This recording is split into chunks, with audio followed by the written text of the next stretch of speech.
Good morning all of you.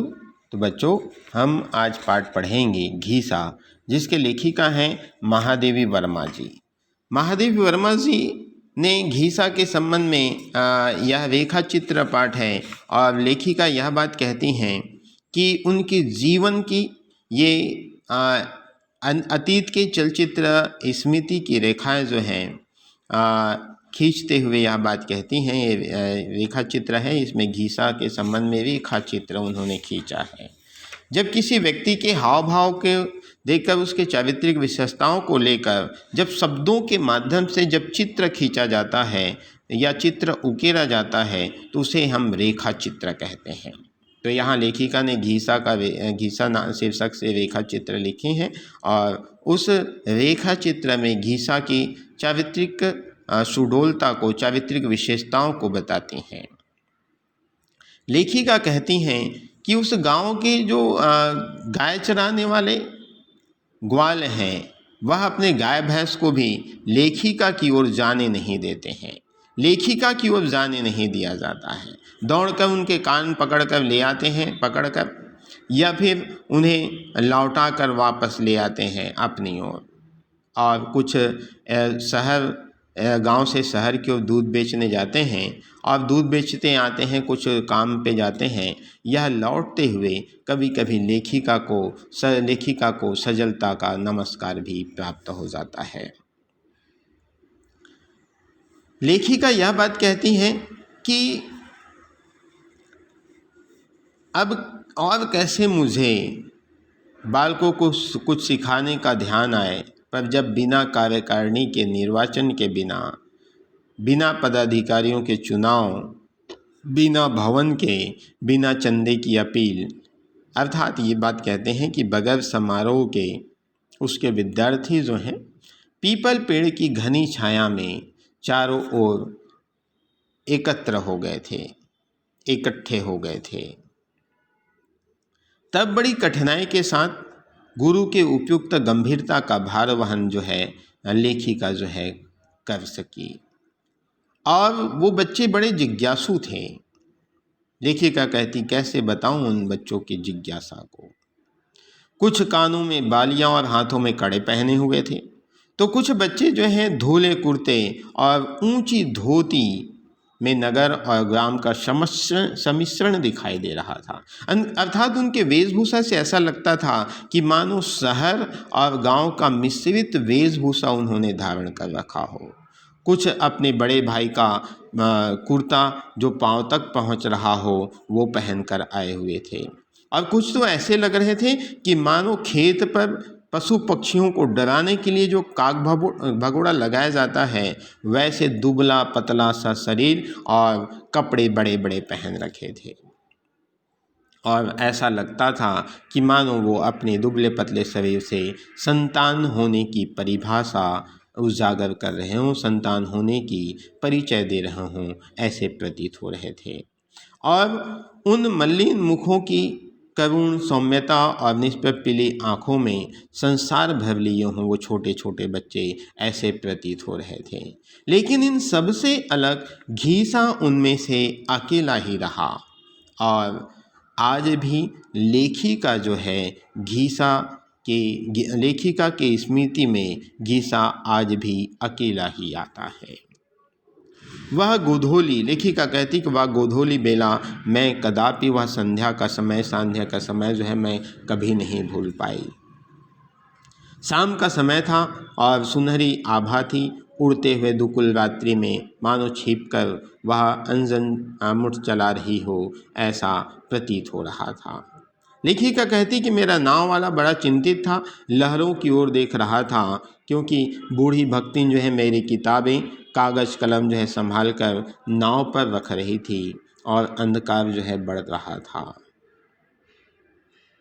वह भक्तिन जो है लेखिका की नौकरानी थी, लेकिन कभी कभी उसके हाव भाव से ऐसे प्रतीत होते थे कि मानो वो लेखिका की नौकरानी नहीं बल्कि उसकी अभिभाविका है, ऐसा प्रतीत होता था।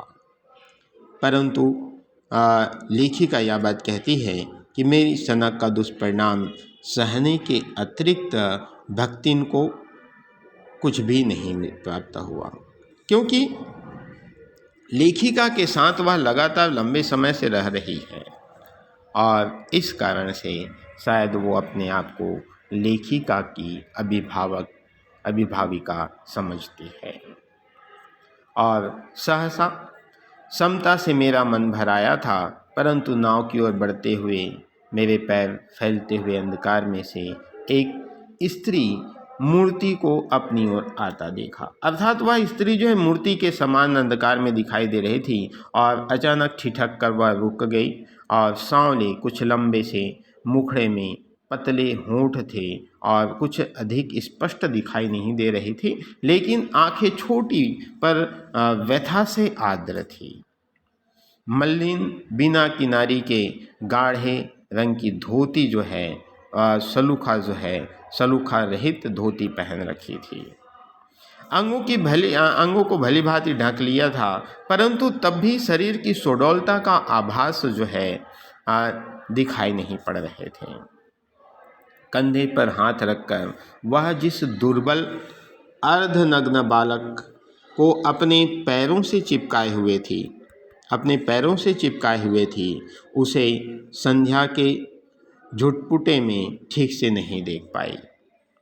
स्त्री जो है अचानक रुककर कुछ शब्दों में, कुछ संकेतों में कही और कुछ कही, लेकिन जो भी कही वो बिल्कुल समझ तो नहीं आया, लेकिन इतना समझ पाई कि उसके पति नहीं है। वह दूसरों के घर लीपने पोतने का काम करने चली जाती है और उसका लड़का जो है घर में अकेला घूमता रहता है। और वह लेखिका से निवेदन कर रही थी कि अन्य बच्चों के साथ उन्हें भी बैठने दिया जाए, उन्हें भी बैठाने का निवेदन कर रही थी ताकि वह भी घूमने के बजाय कुछ सीख सके। लेखिका जो है उसे बैठने की अनुमति दे देती है।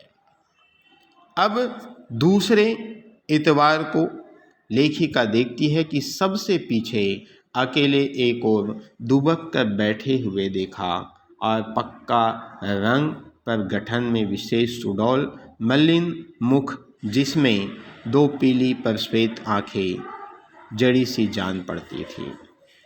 कसकर बंद किए हुए पतले होठों की दृढ़ता और सिर पर खड़े हुए छोटे छोटे रूखे बालों की उग्रता से ऐसा प्रतीत हो रहा था कि मानो वह संकोच भरी कोमलता से विद्रोह कर रहा हो। अर्थात उसके चेहरे में इतनी कोमलता था, लेकिन उसके केस जो है खड़े खड़े छोटे छोटे थे, तो ऐसा लगता था कि मानो उनके कोमलता के साथ उनके केस जो है, उनके बाल जो है विद्रोह कर रहे हों। टेढ़े मेढ़े उनके हाथों के नाखून थे और दुबला पतला सा उनके बाह थे और ऐसा लगता था उनके बाह जो है कि मानो नाटक मंडली में या ड्रामा में जो विष्णु का अभिनय करता है और उसके अतिरिक्त दो नकली भुजाएं जो है हिलते हुए दिखाई देते निरंतर दौड़ने के कारण, लचीले होने के कारण, दुबले होने के कारण, तो वैसे ही उस बालक के दोनों भुजाएं जो हैं वैसे ही दिखाई पड़ रहे थे। पर उसकी सचेत आंखों में न जाने कौन सी जिज्ञासा भरी थी। वे निरंतर घड़ी की तरह खुली मेरी मुख पर टिकी ही रहती थी, मानो मेरी सारी विद्या बुद्धि को सीख लेना ही उसका उद्देश्य हो, सीख लेना ही उसका ध्येय हो, ऐसा प्रतीत हो रहा था। लड़के उससे कुछ खींचे खींचे से रहते थे, अन्य लड़के जो है, इसलिए नहीं कि वह कोरी था, वरन इसलिए कि किसी की माँ, किसी की नानी, किसी की बुआ, किसी की बहन उस बालक घीसा से दूर रहने की बात कहा करते थे। उन्हें कान पकड़ पकड़ कर समझा दी थी कि उन्होंने बताया घीसा के सबसे अधिक कुरूप नाम का रहस्य जो है, बाप तो जन्म से पहले ही नहीं रहा, घर में कोई देखने संभालने वाला ना होने के कारण माँ उसे बंदरिया के बच्चे के समान चिपकाए फिरती थी। उसे एक ओर लिटाकर जब वह मजदूरी के लिए काम करने के लिए चली जाती थी, तब पेटे के बल वह घिसट कर वह बालक जो है संसार के प्रथम अनुभव के साथ इस नाम की योग्यता को भी सार्थक करता जा रहा था। अर्थात घिसट घिसट कर चलने के कारण उस बालक का नाम घीसा पड़ गया था।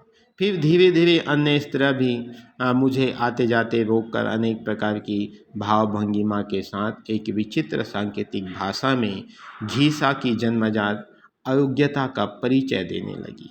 उस गांव की स्त्री जो है घीसा के संबंध में एक बात कहा करती थी, और यह बात केवल अपने तक नहीं अब लेखिका को भी कहने लगे। उसके नाम के अतिरिक्त अब कुछ भी नहीं जानना। उसका बाप बड़ा ही अभिमानी था और भला आदमी बनने का इच्छुक। डलिया आदि बुनने का काम छोड़कर वह थोड़ी बढ़ईगिरी सीख आया, और केवल इतना ही नहीं, एक दिन चुपचाप दूसरे गांव से युवती वधू लाकर उसने अपने गांव की सब सजाती सुंदरी बालिकाओं को अपेक्षित और उनके योग्य माता पिता को निराश कर डाला। मनुष्य इतना अन्याय सह सकता है, परंतु ऐसे अवसर पर भगवान की असहिष्णुता प्रसिद्ध ही है। इसी से जब गांव के चौखट किवाड़ बनाकर और ठाकुरों के घरों में सफ़ेदी करके उसने कुछ ठाट बाट से रहना आरंभ किया, तब अचानक हैजे के बहाने वह वहाँ बुला लिया गया, जहाँ ना जाने का बहाना, ना उसकी बुद्धि सोच सकी, ना अभिमान। पर स्त्री भी कम गर्वीली ना निकली। बिना स्वरताल के आंसू गिराकर, बाल खोलकर, चूड़ियाँ फोड़कर और बिना किनारे की धोती पहनकर जब उसने बड़े घर की विधवा का स्वांग भरना आरंभ किया, तब तो सारा समाज क्षोभ के समुद्र में डूबते उतरने लगा। उस पर घीसा बाप के मरने के बाद हुआ, और तब वास्तव में 6 महीने बाद, परंतु उस समय के संबंध में क्या कहा जाए, जिसका कभी एक क्षण वर्ष बीतता है और कभी एक वर्ष क्षण हो जाता है। इसी से यदि वह 6 मास का समय रबर की तरह खींचकर 1 साल की अवधि तक पहुंच गया, तो इसमें गांव वालों का क्या दोष था। वास्तव में लोग जो हैं घीसा के माँ को तरह तरह की बात, तरह तरह के ताने जो है सुनाया करते थे। यह कथा जो है अनेक छेदकों में विस्तार के साथ सुनाई पड़ती थी, परंतु किसी सनातन नियम से कथावाचक की ओर फिर कर कथा के नायकों की ओर फिर गया, और इस प्रकार घीसा मेरे और अधिक निकट आ गया। लेखिका यह बात कहती कि जैसे जैसे लोग जो है घीसा के अन्य पहलुओं के बारे में बताते थे, वैसे वैसे घीसा जो है मेरे और भी निकट आ रहा था, निकट आते जा रहा था। वह अपना जीवन संबंधी अपवाद कदाचित पूरा नहीं समझ पाया था, परंतु अधूरे का भी प्रभाव उस पर कम न था, क्योंकि वह सबको अपनी छाया से इस प्रकार बचाता रहता था मानो उसे कोई छूत की बीमारी हो। अर्थात घीसा से दूर रहने की सब परिवार, अन्य बच्चों के परिवार के लोग जो है उपदेश दिए थे। शायद इसी कारण घीसा भी लोगों से मिलजुल कर नहीं रहा करता था, बल्कि वह अकेला रहा करता था। तो बच्चों, आज के लिए इतना ही। धन्यवाद।